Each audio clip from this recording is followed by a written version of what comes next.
안녕하세요. 기입니다. 12월 둘째 주 시장은 그야말로 혼란 그 자체였습니다.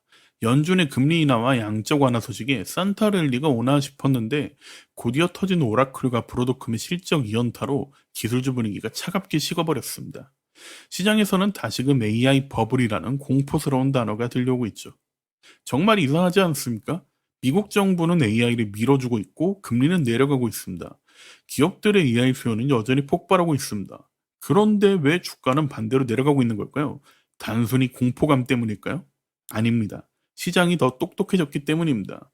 지금 시장은 무너지는 게 아니라 아주 냉정하게 옥석을 가려내는 중입니다. 그래서 오늘 저는 현재 AI 기업들을 네 가지 기준으로 나누어 이 상황을 명쾌하게 정리해 드리려고 합니다. 오늘 다룰 핵심 내용입니다. 첫째, 오라클과 브로드컴 쇼크, 시장은 대체 무엇을 보고 던졌나? 둘째, 큰 판에서 보면 방향은 여전히 AI 편이다. 셋째, AI 관련주 4단계 분류법. 넷째, 지금 당장 확인해야 할 투자자 체크리스트입니다. 오늘 내용이 투자에 도움이 되신다면 구독과 좋아요 부탁드립니다. 그럼 바로 시작하겠습니다.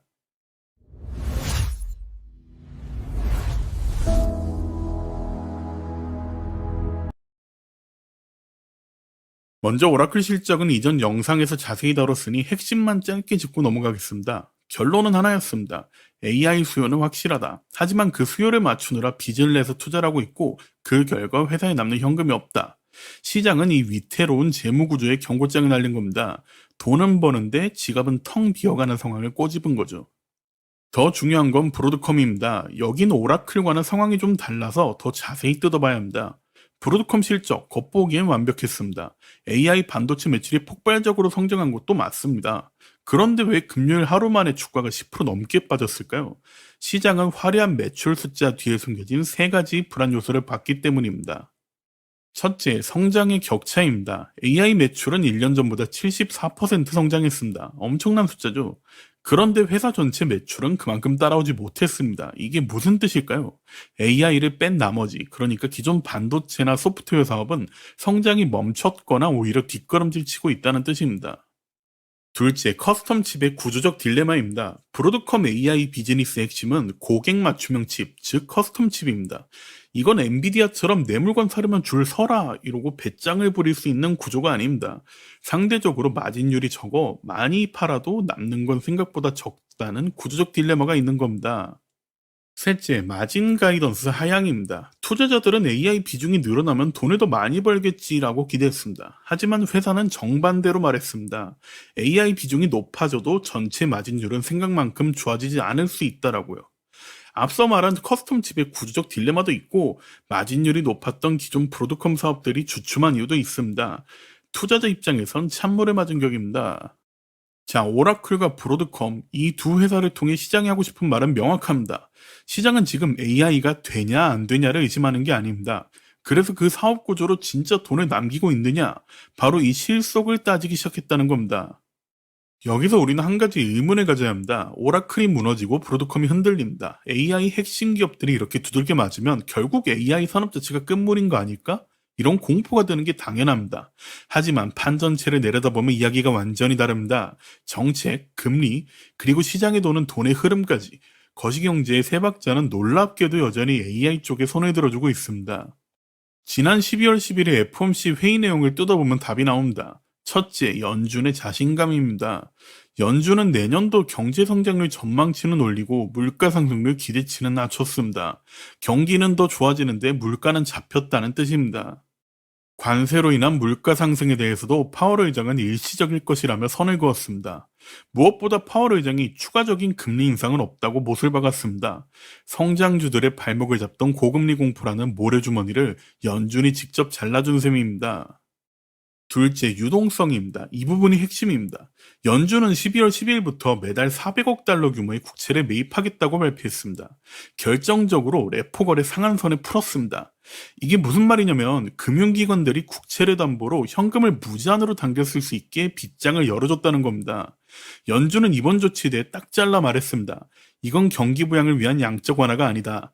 단순히 은행들의 지급준비금이 비지 않도록 관리하는 차원이다. 라고요. 하지만 시장이 받아들인 효과는 다릅니다. 수도꼭지를 틀어서 물을 붓는 건 아니지만 꽉 막혀있던 파이프를 뚫어줬기 때문입니다. 결국 시장 입장에선 돈이 풀리기 시작했다는 게 중요합니다. 셋째, 정부의 강력한 의지입니다. 지난 11월 24일 서명된 제네시스 미션 행정명령을 기억하실까요?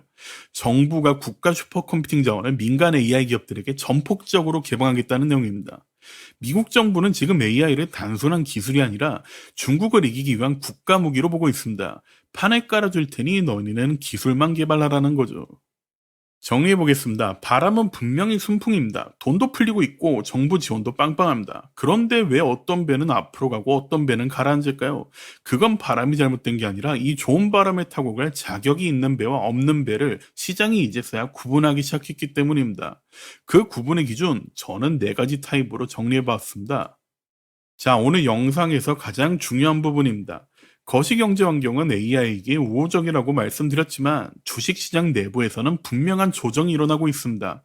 하지만 저는 이 조정이 모든 기업에게 동일한 이유로 적용된다고 보지 않습니다. 각 기업이 처한 상황에 따라 저는 현재 AI 섹터를 4가지 케이스로 분류했습니다. 여러분의 포트폴리오가 이 중 어디에 속하는지 영상을 보시면서 대입해 보시면 좋을 것 같습니다. 첫 번째 케이스는 수익화가 지연되고 있는 기업입니다. 지난 2년간 우리도 AI 합니다 라는 말만으로 주가가 올랐던 기업들이죠. 하지만 까놓고 보니 AI는 비용으로만 잡힐 뿐 실제 돈은 못 벌고 있습니다. 기대감은 에베레스트산 꼭대기에 있는데 실적은 지하실에 있는 경우입니다. 두 번째 케이스는 무리한 투자로 현금이 마른 기업입니다. 매출은 잘 나옵니다. 사업도 열심히 하죠. 문제는 미래를 위해 현재 체력을 너무 많이 깎아먹고 있다는 겁니다. 공장 짓고 장비 사느라 지갑은 텅 비었고 빚은 늘어납니다. 이자의 부담을 느끼는 성장통을 겪는 경우입니다. 세 번째 케이스는 다 좋은데 너무 비싼 기업입니다. 기술력, 실적, 성장성 다 완벽합니다. 문제는 이미 2, 3년 뒤 호재까지 주가에 다 반영되어 있다는 점입니다. 너무 많은 사람들이 쳐다보고 있어서 아주 작은 악재에도 실망 매물이 쏟아질 수 있는 구간입니다. 네 번째 케이스는 억울하게 두들겨 맞은 기업입니다. AI로 돈도 잘 벌고 재무 구조도 튼튼한데 단순히 시장 분위기가 험악해서 혹은 일시적인 노이즈 때문에 덩달아 폭락한 기업들입니다. 심리적 하락에 가깝다 볼 수 있습니다. 자, 앞서 설명드린 AI 기업의 4가지 타입 머릿속으로 그려보셨나요? 아마 영상을 보시면 내 종목은 저기 속하는 것 같은데 하고 떠오르는 기업들이 몇 개 있으셨을 겁니다. 여러분의 이해를 돕기 위해 저도 제 나름대로 현재 시장의 주요 기업들을 이 4가지 케이스에 배치해보며 조금 더 구체적인 설명을 드려보겠습니다. 첫째, 수익화 지원 그룹입니다. 이 그룹의 대표적인 사례는 마이크로소프트입니다. 그리고 어도비나 세일즈포스 같은 주요 소프트웨어 기업들도 여기에 속한다고 볼 수 있습니다. 이들의 공통점은 명확합니다. AI 인프라나 기능 개발에는 천문학적인 돈을 쏟아부었습니다. 그런데 정작 시장이 그래서 그 AI로 얼마 벌었어? 라고 물었을 때 투자자들을 놀라게 할 만한 매출 숫자를 아직 보여주지 못하고 있습니다. 기대감은 높은데 증명이 늦어지니 주가가 힘을 못 쓰고 답답한 흐름을 보이는 겁니다. 둘째, 성장통 과투자 리스크 그룹입니다. 여기는 돈을 버는 속도보다 쓰는 속도가 너무 빠른 기업들입니다. 앞서 다룬 오라클이 대표적이고 코어위브 그리고 아이렌 같은 인프라 기업들이 여기에 해당합니다. 당장 데이터 센터를 짓고 칩을 확보하느라 현금은 마르고 빚은 늘어나고 있죠. 물론 투자가 성공하면 대박이겠지만 지금처럼 시장이 예민할 때는 업황 변화에 가장 취약할 수밖에 없는 구조입니다. 셋째, 고평가 및 눈높이 과열 그룹입니다. AI 대장주 엔비디아, 최근 급등했던 팔란티어, 그리고 이번에 조정을 받은 브로드컴이 모두 여기에 속한다 볼 수 있습니다. 이들의 공통점은 명확합니다. 회사는 너무 좋습니다. 돈도 잘 벌고 성장성도 확실하죠. 문제는 시장의 기대치가 하늘에 찌른다는 겁니다. 팔란티오와 엔비디아는 이미 수년 뒤의 호재까지 주가에 반영되어 있어 그 정도 실적은 당연하지라는 반응이 나옵니다. 브로드컴도 마찬가지입니다. AI 매출이 폭등했지만 시장은 나머지 사업부도 완벽해야지라며 가혹한 잣대를 들이댔습니다. 즉 기업은 훌륭하지만 주가는 완벽함을 요구하는 가격대라 작은 흠집에도 투매가 나올 수 있는 고수의 영역입니다. 넷째, 억울한 하락 그룹입니다. 빅테크 중 가장 저평가된 구글, 슈퍼을 ASML, 그리고 메모리 강자 마이크론이 대표적입니다. 이들은 기업의 본질 가치 대비 주가가 억울하게 눌려 있습니다. 구글은 독점 논란과 AI 경쟁 우려로 밸류에이션이 바닥권이고 ASML은 대중국 규제 공포 때문에, 마이크론은 HBM과 AI 메모리 수요가 타이트한데도 시장의 오해 때문에 제대로 된 평가를 못 받고 있죠. 하지만 셋 다 AI 산업이 없어서는 안 될 핵심 기업들입니다.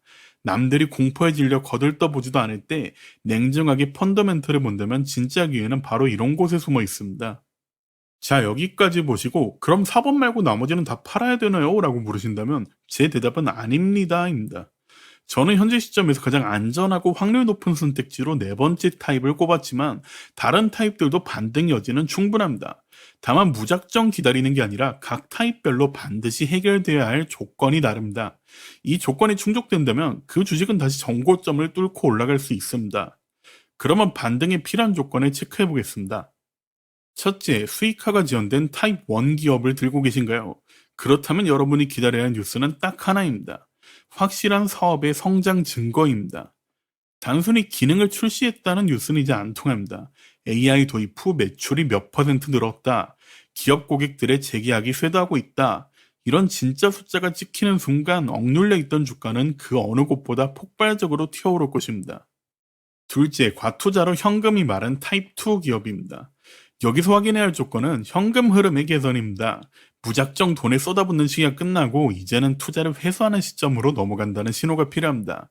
설비 투자가 정점을 지났다거나 현금 흐름이 플러스로 돌아서기 시작했다는 시그널이 보인다면 그때가 바로 바닥을 찍고 반등하는 타이밍이 될 것입니다. 셋째, 눈높이가 높아진 타입 3 기업들입니다. 이들은 주가가 더 가기 위해 완벽함의 증명이 필요합니다. 단순한 호실적으로는 부족합니다. 엔비디아는 시장을 깜짝 놀라게 할 어닝 서프라이즈를, 팔란티어는 끊임없는 대형 계약 체결 소식을, 그리고 브로드컴은 BAI 부분의 턴어라운드를 숫자로 증명해야 합니다. 이 기대치를 충족시키지 못하면 주가는 언제든 쉬어갈 수 있다는 걸 명심해야 합니다. 넷째, 타입 4 기업들입니다. 여기는 악재 내성과 시장의 재평가를 확인해야 합니다. 구글은 발목을 잡고 있는 반독점 규제 리스크가 해소되거나 AI 검색어의 전환이 수익성 훼손 없이 잘 되고 있다는 것을 증명해야 합니다. ASML은 중국 수출 규제 악재가 바닥을 쳤다는 신호가 필요하고, 마이크론은 HBM 쇼티지라는 강력한 호재가 기존 메모리 업황에 대한 우려를 덮어버리는 순간을 기다려야 합니다. 이미 맞을 매는 다 맞았습니다. 시장을 짓누르던 공포심리가 거치는 그 순간 억눌렸던 주가는 제가치를 찾아 가장 빠르고 가볍게 튀어오를 것입니다. 지금까지 AI 기업들을 제 나름대로 4가지 케이스로 나누어 분석해봤습니다. 지금 시장은 AI 버블이 터지는 게 아니라 막연한 기대감에서 확실한 실적으로, 그리고 위험한 투자에서 안전한 실속으로 자금이 이동하는 과정입니다. 오늘 말씀드린 이 4가지 기준과 반등의 조건들을 잘 기억하신다면 앞으로 AI 관련주 투자에 있어서 확실한 버팀목이 될 수 있으리라 생각합니다. 오늘 준비한 영상은 여기까지입니다. 오늘 영상이 여러분의 투자 기준을 잡는 데 도움이 되셨다면 구독과 좋아요, 댓글 부탁드립니다. 구독자분들의 댓글 한마디 한마디가 영상을 만드는 데 정말 큰 힘이 됩니다. 그럼 저는 더 재미있고 유익한 영상 들고 돌아오겠습니다. 감사합니다.